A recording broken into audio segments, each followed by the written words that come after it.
नमस्कार दोस्तों, मुद्दे की बात में आपका स्वागत है। उत्तर प्रदेश में ब्राह्मण विधायकों की, भाजपा के ब्राह्मण विधायकों की बैठक के बाद राजनीति जो है वो चरम पर है। बीजेपी के प्रदेश अध्यक्ष पंकज चौधरी की कड़ी नाराजगी के बाद मामला शांत होने के बजाय और ज़्यादा चर्चा में है।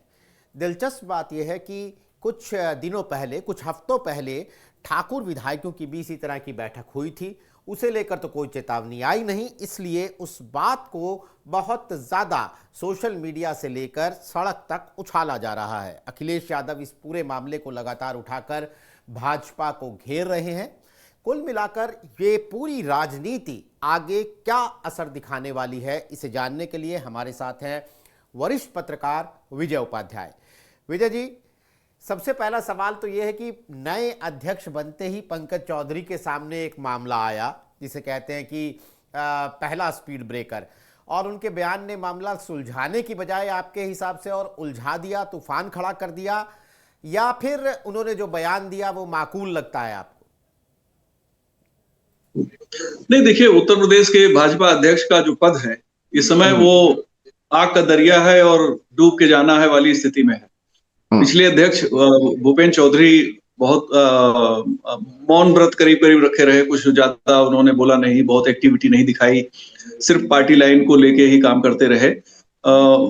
उन्हीं के कार्यकाल में ही क्षत्रिय कुटुंब की बैठक हुई थी, उन्हीं के कार्यकाल में कुर्मी क्षत्रिय कुर्मियों की बैठक हुई थी, लेकिन उस पर उन्होंने कुछ बोला नहीं।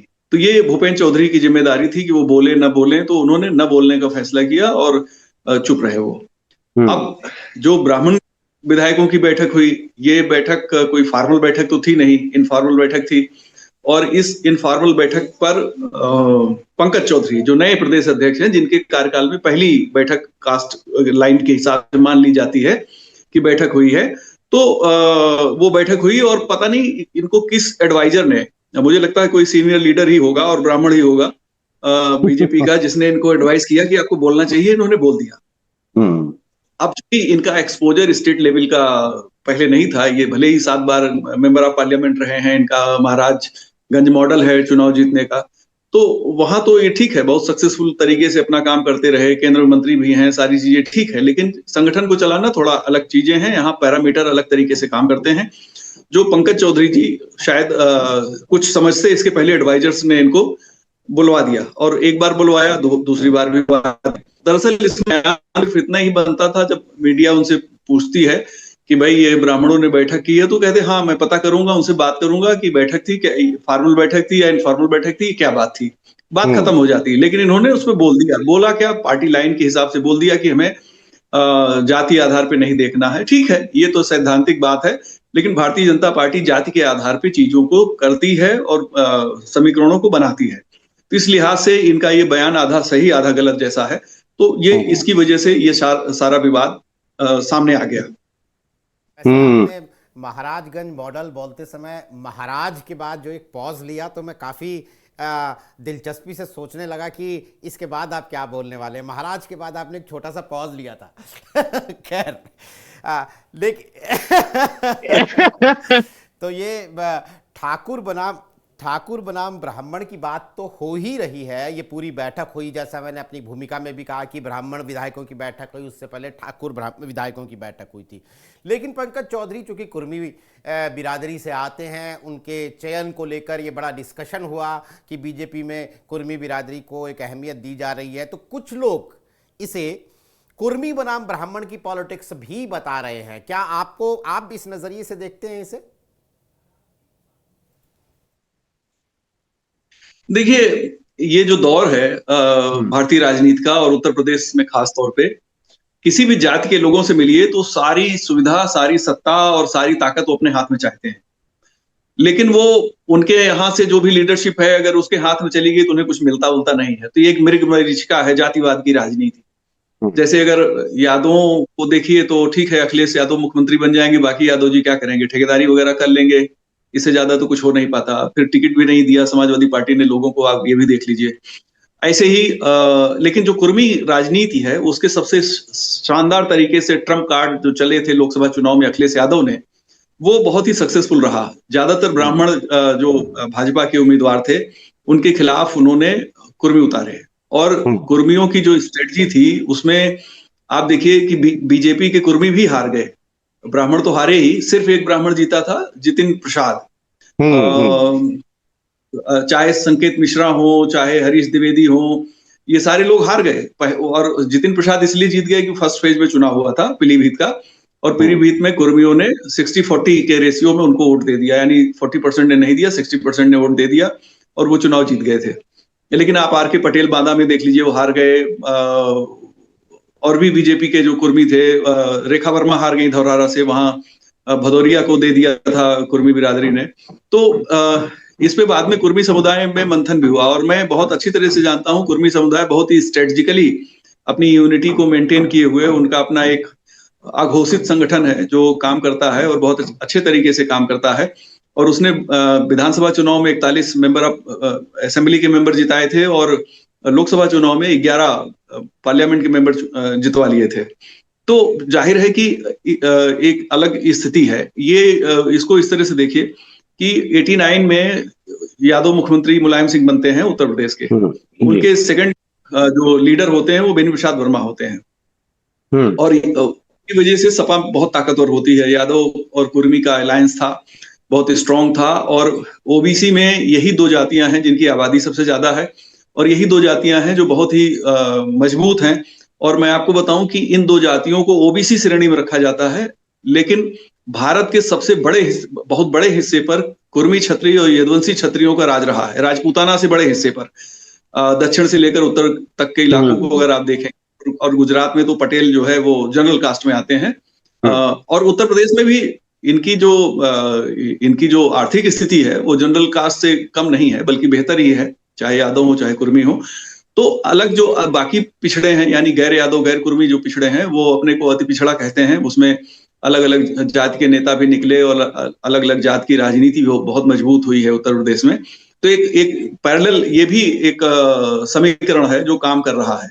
अब उत्तर प्रदेश की जो राजनीतिक सच्चाई है उसमें अगर आप कुर्मी को, बीजेपी को क्यों बनाना पड़ा प्रदेश अध्यक्ष? इसलिए बनाना पड़ा कि उन्हें लगा कि विधानसभा में भी हमें नुकसान हुआ, लोकसभा में भी नुकसान हुआ, तो हमें कुर्मी को लाना चाहिए। कुर्मी उत्तर प्रदेश में 7-8% है, 1931 की जनगणना के हिसाब से थोड़ा कम है, लेकिन कुर्मी समुदाय में कई ऐसी जातियां हैं जिन्होंने शायद उस समय अपने को छत्री लिखवाया रहा हो।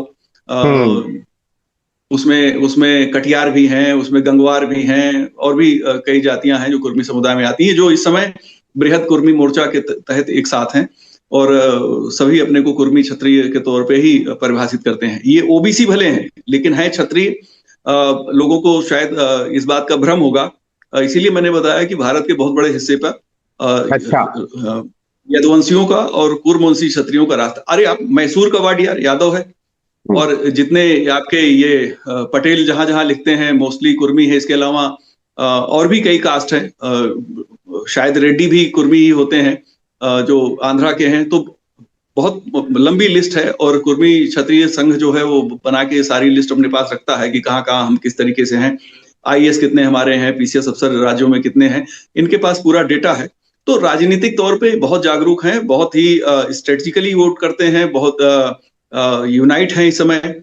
और इस वजह से बीजेपी की भी मजबूरी थी कि वो प्रदेश अध्यक्ष कुर्मी समुदाय से ले आए, कि यादव वर्सेस कुर्मी राजनीति में वो कुर्मी को खड़ा करेंगे। और आश्चर्य आप अगर नहीं होगा हम लोगों को कि अगर 2027 में कुर्मी लीडरशिप को और ज्यादा महत्व दिया जाए।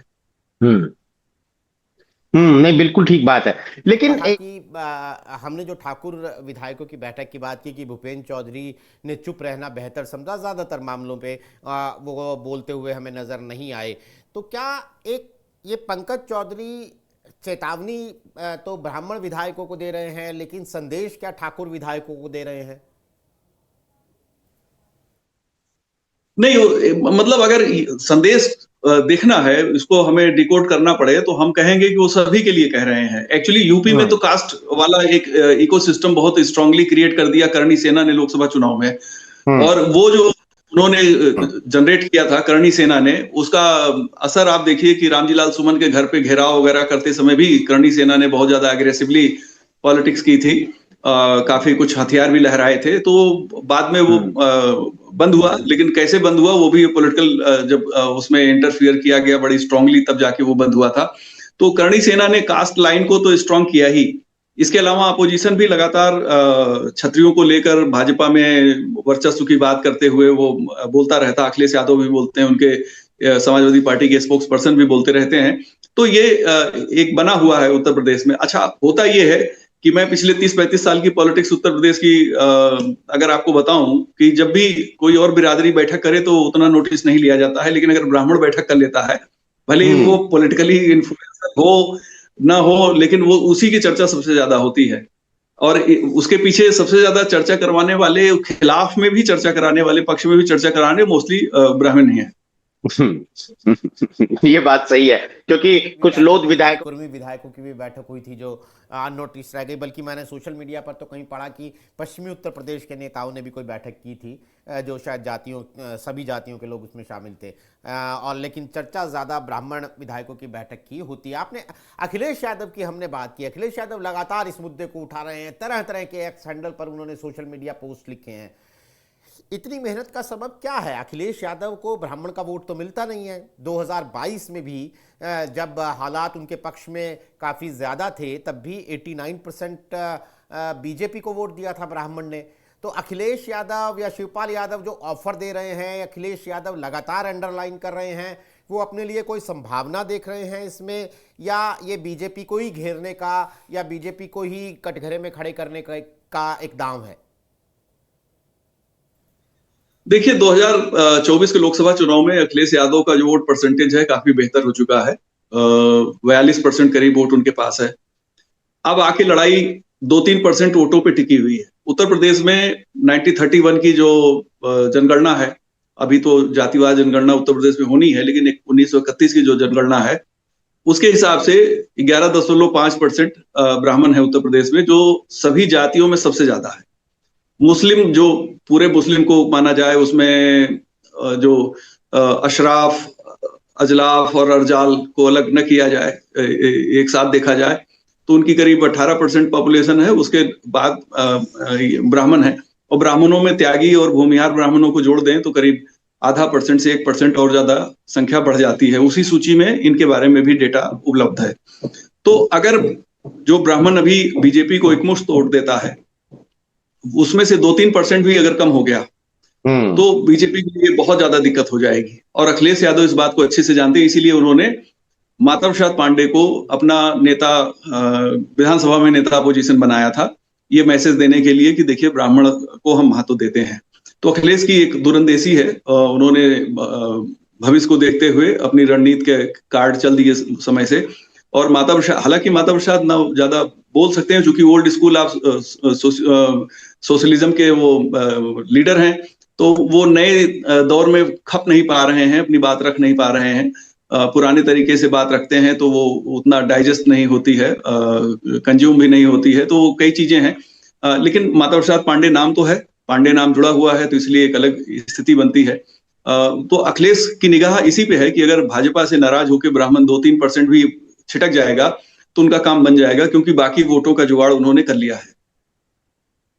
वैसे मैं याद दिला दूं अपने दर्शकों को, बड़ी विनम्रता से उसका जिक्र नहीं कर रहे हैं, लेकिन माता प्रसाद पांडे के चयन से 3-4 दिन पहले इसी कार्यक्रम में विजय उपाध्याय ने कहा था कि माता प्रसाद पांडे जो है वो नेता विपक्ष बन सकते हैं, और उस वक्त कोई ब्राह्मण अखिलेश यादव की पार्टी से ये पद पाएगा, इस बात की चर्चा नहीं थी।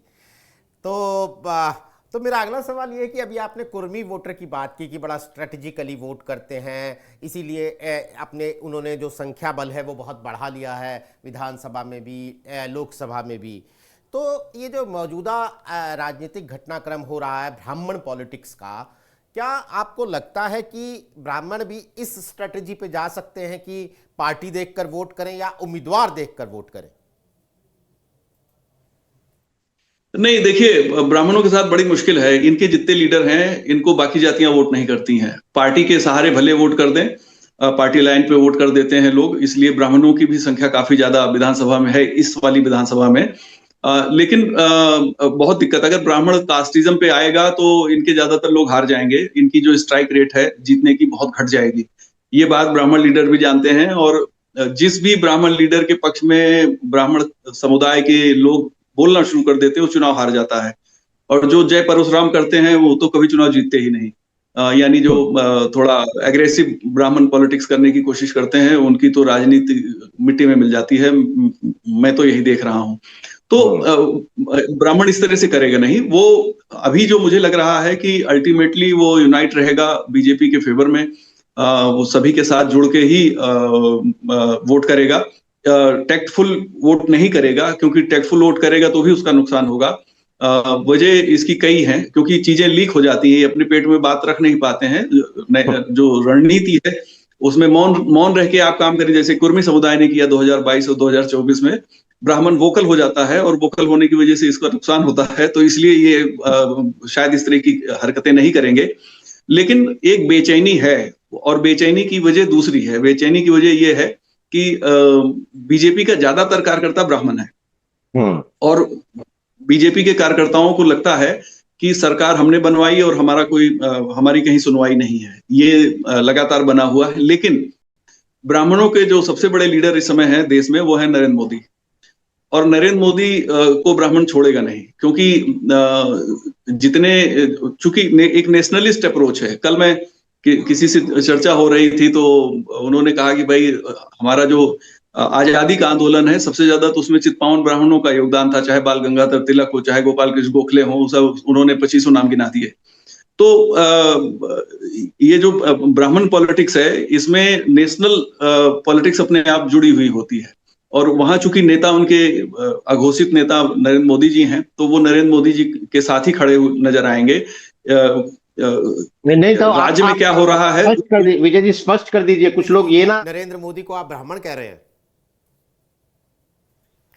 नहीं, नरेंद्र मोदी जी ओबीसी हैं और घाची तेली समुदाय से हैं। उत्तर प्रदेश का तेली समुदाय भी नरेंद्र मोदी को अपना नेता मानता है, आंख मूंद के मानता है। नरेंद्र मोदी जी ओबीसी हैं, फिर भी ब्राह्मण उनको उनके जो काम है उसको अप्रिशिएट करते हुए उनके साथ ही खड़ा होगा। आप गांव के भी किसी ब्राह्मण से पूछेंगे आप किसे पसंद करते हैं, तो मोदी को हो सकता है उनके खिलाफ भी बोल दे, लेकिन वोट उन्हीं को देता है।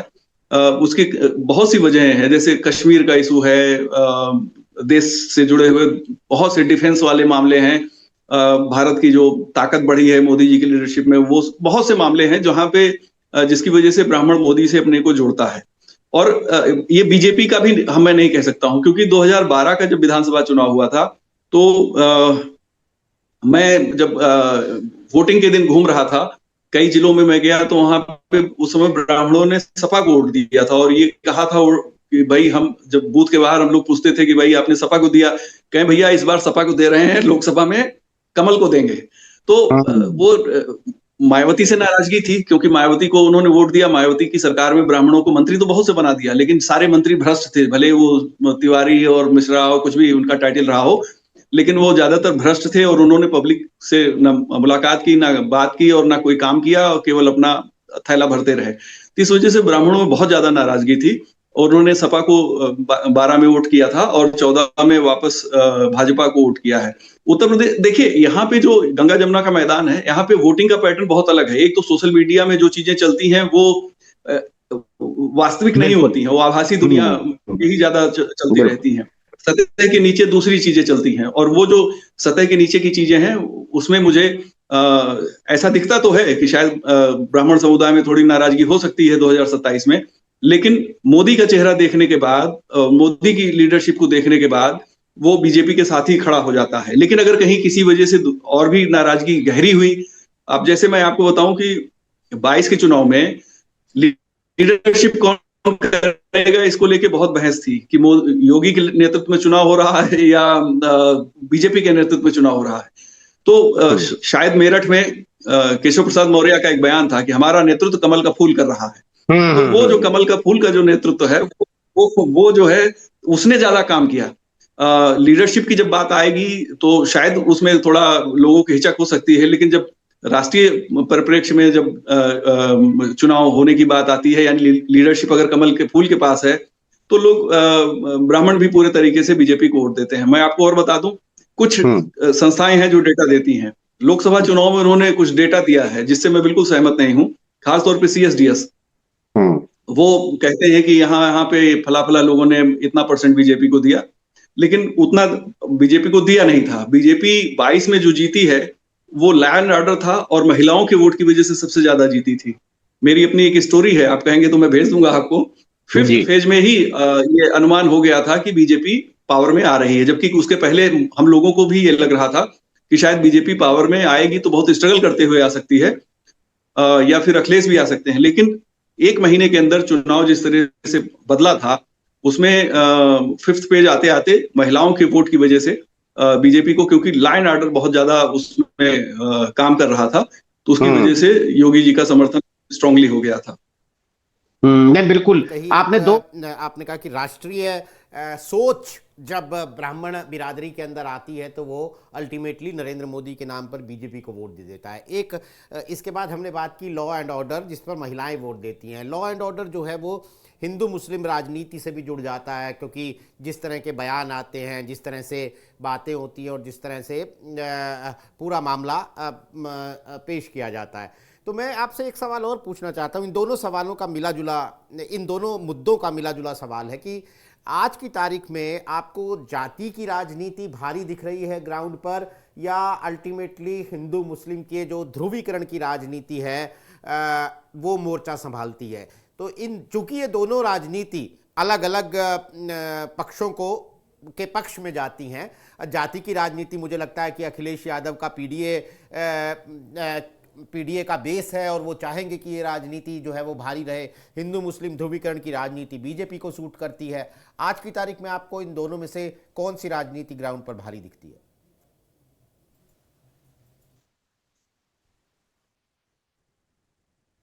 जी, मेरी आवाज आ रही है? हिंदू मुस्लिम की ही राजनीति है। ये जो एक नए नाम आ रही है, जाकिर नाइक का जो भारत में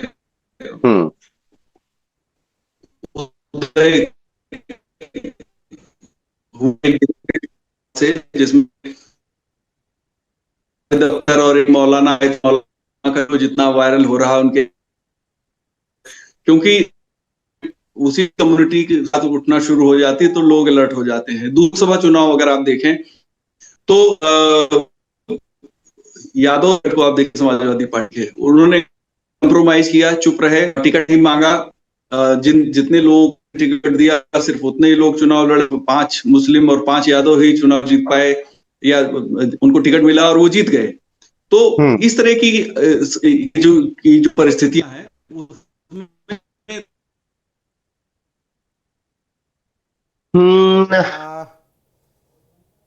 आपका इंटरनेट कनेक्शन, आपका फ्रीज फ्रेम हो गया है विजय जी, अगर आपको मेरी आवाज आ रही है। अब आ रही है, अब फिर से जुड़ा है, मुझे लगता है कुछ टेक्निकल प्रॉब्लम रही होगी। जो जी, तो ये हम बात कर रहे थे कि जाति की राजनीति या हिंदू। जी जी, देखिए, हिंदू मुस्लिम की राजनीति ज्यादा भारी पड़ेगी। वजह यह है कि हमारे पड़ोस में क्या हो रहा है, दुनिया में क्या हो रहा है। अब जैसे बांग्लादेश का इम्पैक्ट है, पाकिस्तान में जो कुछ घटनाएं घटती हैं, वहां से हिंदू लड़कियों के अपहरण की जिस तरह की घटनाएं सामने आती हैं। इसके अलावा अभी एक डिबेट हुआ जिसमें जावेद अख्तर और एक मौलाना आमने सामने थे उनकी, अब वो मौलाना के तमाम वीडियो वायरल हो रहे हैं। तो उससे जो लोगों को, जो जब आप संविधान की बात करिए और शरीयत की भी बात करिए तो लोग उससे चिढ़ने लगे हैं। अब ये ऐसा लोगों, चूंकि अवेयरनेस बहुत ज्यादा बढ़ गई है और लोगों को पता लग गया है कि अल्लाह, गॉड और ईश्वर एक ही चीज नहीं है, पर्यायवाची नहीं है, बल्कि अलग अलग हैं, इनके कैरेक्टर भी अलग अलग हैं, और अल्लाह किसी गैर मुसलमान के पक्ष में कुछ भी नहीं करता है, उसको सिर्फ दोजख में भेजता है। अब ये बात सब लोगों को पता लग गई है। तो अब वो उस तरह की बात नहीं है। अब जो मुस्लिम जैसे मानता था कि ये हमसे अलग हैं, बाकी लोग तो वैसे ही, बाकी लोग भी मानने लगे कि मुस्लिम हमसे अलग हैं, वो वाली स्थितियां अब नहीं है। नंबर 1। नंबर 2, जो उत्तर प्रदेश में जिस तरह से माफियाओं का वर्चस्व रहा है और उससे जिस तरह कार्रवाई हुई, उसको लेके जिस तरह की बहस आगे बढ़ी है, उसका भी बहुत ज्यादा इम्पैक्ट सोसाइटी पे पड़ा है। और ये जो नए मौलाना आए हैं, इनके तमाम वीडियोस वायरल हो रहे हैं, तो मुझे लगता है कि ये जो हिंदू मुस्लिम वाला है, ये और ज्यादा गंभीर हुआ है। अब अगर अखिलेश यादव को सही तरीके से कार्ड प्ले करना है या उत्तर प्रदेश के विधानसभा चुनाव में, तो लोकसभा वाला जो फार्मूला उनका था कि यादव और मुसलमानों को टिकट कम देंगे, बाकी बिरादरियों को टिकट देंगे, यादव और मुसलमान आंख मूंद के उसे वोट देंगे, तब तो वो जीतेगा। वो अपनी बिरादरी का भी वोट ले आए या अन्य लोग भी वोट दे दें।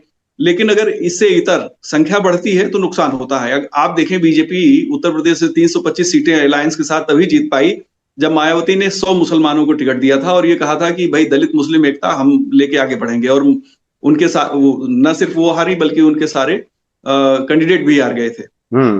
इस तरह की अगर पॉलिटिक्स समाजवादी पार्टी में मुस्लिम को ज्यादा टिकट देंगे तो शायद वोट उस तरीके से उनको न मिले जैसा लोकसभा में मिला था।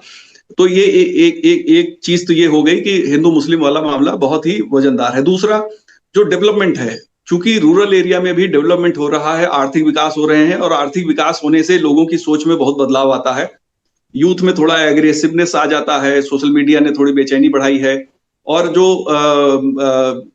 पैसे कमाने की जो भूख है और जो होड़ है वो बहुत बढ़ी हुई है। सारी चीजों को पैसे के पैरामीटर्स, यानी कि हमको क्या फायदा हो रहा है, हम उस चीज पे लोग देख रहे हैं। इसीलिए महिलाओं को जो पैसा देकर चाहे माँ बहन योजना या लाडली मैया योजना, लाडली बहना योजना, इस तरह की जो स्कीमें हैं, चाहे उसको तो हेमंत सोरेन को भी फायदा हुआ, अभी नीतीश कुमार जी को भी फायदा हुआ, तो ये इसका भी बहुत ज्यादा इम्पैक्ट आएगा 27 में। इसीलिए अखिलेश ने 40,000 की घोषणा अभी से कर दी है, लेकिन मुझे लगता है 40,000 ज्यादा बड़ा अमाउंट हो गया, उनको थोड़ा कम की करनी चाहिए थी ताकि लोगों को भरोसा हो जाए, क्योंकि बहुत बड़ा अमाउंट हो जाता है, लोग भरोसा नहीं करते हैं कि शायद सरकार के पास इतना पैसा भी है क्या, कि कहां से देगी। एक चीज तो ये हो गई। तीसरी चीज ये है कि कुर्मी समुदाय में जैसे एक वैक्यूम था, अभी ब्राह्मण समुदाय में वैक्यूम है। उत्तर प्रदेश स्टेट का ब्रजेश पाठक एक लीडर है, लेकिन स्टेट लेवल पे एक्सेप्टेंस उनको अभी वो कोशिश कर रहे हैं कि उनकी बन जाए। पंकज चौधरी के आने से स्टेट लेवल पे जो कुर्मी समुदाय का वैक्यूम था वो काफी भरा हुआ नजर आ रहा है, क्योंकि स्वतंत्र देव की इस तरह की इमेज नहीं थी। अब उधर बिहार में नीतीश कुमार की जो सरकार इस बार आई है, उसका भी बहुत ज्यादा पॉजिटिव इंपैक्ट उत्तर प्रदेश की सियासत पे है, और साथ में पंकज चौधरी के आने से। पंकज चौधरी का अपना एक ऑरा है, भले ही वो इस समय विवादों में है, लेकिन अगर विवादों से दूर रहेंगे तो मुझे लगता है पार्टी को भी, बीजेपी को भी फायदा वो दे सकते हैं, और अपने राजनीतिक कैरियर को भी फायदा दे पाएंगे। तो कुर्मी समुदाय का झुकाव बीजेपी की तरफ होने की संभावना ज्यादा है, क्योंकि अपना दल बहुत कमजोर हो चुका है, और अपना दल के दोनों धड़े उनमें अब वो बात नहीं रही जो क्रेडिबिलिटी पहले उनके पास थी। तो ऐसे में पंकज चौधरी एक ट्रम्प कार्ड साबित हो सकते हैं, और ब्राह्मण को अगर थोड़ा सा बैलेंस करती पार्टी तो बीजेपी को वहां से भी फायदा हो सकता है। लेकिन अखिलेश के तर्कस में तीर हैं, और अखिलेश अगर उन तीरों को ठीक से निशाना साधेंगे तो उनको बेनिफिट हो सकता है। तो ब्राह्मण विधायकों की बैठक के बाद कुछ खबरें आई थी कि अगले साल पहले जनवरी के पहले हफ्ते में फिर से कोई बैठक हो सकती है, लेकिन जैसा विजय उपाध्याय ने बताया, बड़ी बात यह है कि आज की तारीख में अपनी तमाम नाराजगी, कोट अनकोट शक्ति प्रदर्शन करने के बावजूद भी ब्राह्मण बिरादरी का वोट जो है वो बीजेपी की तरफ ही जाता दिख रहा है। आने वाले दिनों में परिस्थितियां क्या बनती हैं, जाहिर तौर पर चुनावी साल है और बहुत से उतार चढ़ाव राजनीतिक घटनाक्रमों की शक्ल में हमें देखने को मिलेंगे, तो उन घटनाक्रमों पर हमारी नज़र बनी रहेगी। इन बदलती हुई परिस्थितियों को हम पढ़ने की, समझने की कोशिश करते रहेंगे। आज हमारे साथ कार्यक्रम में जुड़ने के लिए विजय उपाध्याय, आपका बहुत बहुत शुक्रिया। तमाम दर्शकों का भी आभार। आज के लिए नमस्कार।